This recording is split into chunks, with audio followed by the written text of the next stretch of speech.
مگر یہ اولاد جب تک ماں باپ کا پیسہ خرچ کراتی ہے تب تک تو ماں باپ کے انڈر میں رہتی ہے، لیکن جیسے ہی وہ کمانے لگے پھر وہ ماں باپ سے حساب لینے لگتے ہیں، ماں باپ کو پیسہ ناپ تول کے دینے لگتے ہیں، ماں باپ کی نظر سے نظر ملا کے بات کرتے ہیں، ماں باپ کے لیے وہ سیوا کرنے کے لیے تیار نہیں ہوتے ہیں۔ ان کے پاس دوستوں کے لیے ٹائم ہوتا ہے، ان کے پاس پارٹیاں منانے کے لیے پیسہ ہوتا ہے، ان کے پاس اپنے سماج میں نام کمانے کے لیے پیسہ ہوتا ہے، مگر وہ ماں جن کے لیے اللہ نے اسے سب کچھ عطا فرمایا ہے، جس ماں کی دعا سے وہ اس مقام پہ پہنچا ہے، جس باپ کی دعا سے وہ اس درجے پہ پہنچا ہے، اس ماں باپ کو وہ ایسی نظروں سے دیکھتا ہے گویا کہ وہ اپنے زندگی میں دھرتی کا بوجھ سمجھتا ہے۔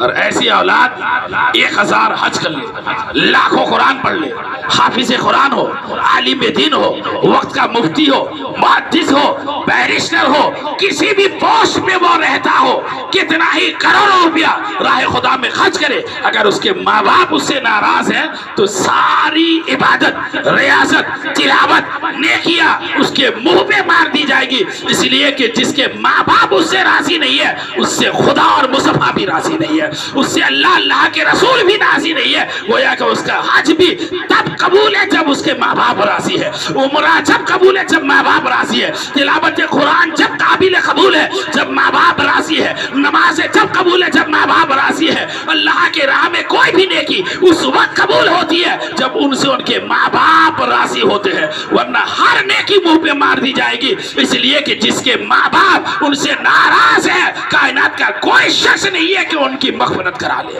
حتیٰ کہ میرے نبی محمد الرسول اللہ صلی اللہ تعالی علیہ وسلم بھی اس شخص کی مغفرت کی دعا نہیں کرتے ہیں جو شخص اپنے ماں باپ کو ناراض رکھتا ہے۔ میں اس لیے آپ کو بتا رہا ہوں کہ اس دنیا میں سب سے عظیم نعمت اگر ہمارے نزدیک کوئی ہے ایمان کے بعد وہ ہمارا ماں باپ ہے، وہ ہمارے والدین ہیں جو اللہ کے رسول کی محبت کا سبب ہے، اللہ کے رسول کی رضامندی کا سب سے بڑا ذریعہ ہے۔ ایک آدمی حضرت موسیٰ کلیم اللہ، بار بار سنے ہوں گے آپ لوگ، موسیٰ علیہ السلام کے زمانے میں حضرت موسیٰ نے دعا کیا، مولا میں تیرے سے گفتگو کرتا ہوں مگر تجھے دیکھنا چاہتا ہوں۔ اللہ نے قرآن کریم میں کہا لن ترانی، نہیں دیکھ سکتے۔ کہا مولا بات تو کرتا ہوں، روزانہ آتا ہوں، تیرے سے گفتگو ہوتی ہے، پھر دیکھنے میں کیا حجاب رہ گیا؟ کہنے لگا موسیٰ لن ترانی نہیں دیکھ سکتے۔ کہا کیوں؟ کہا دیکھنے کے لیے حبیب جیسی نگاہ چاہیے۔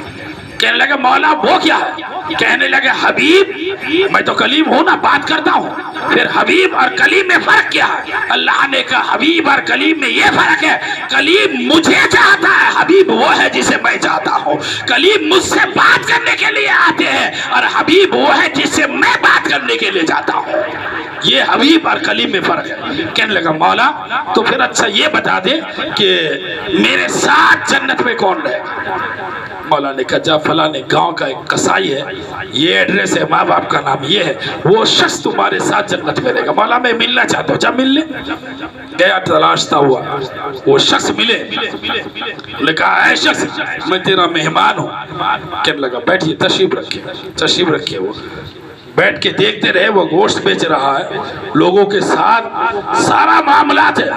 حضرت موسیٰ دیکھتے رہے، نماز فجر قضا ہے، پڑھی کی نہیں لیکن نماز ظہر قضا ہے، عصر قضا ہے، جو اس کی امت موسیٰ میں نمازیں تھی ساری نماز قضا ہے۔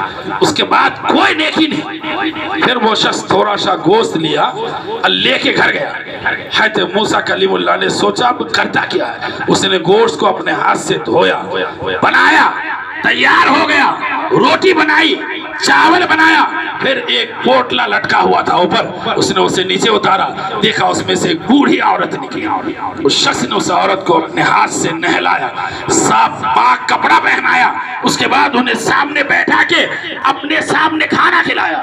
ان کے منہ میں زبان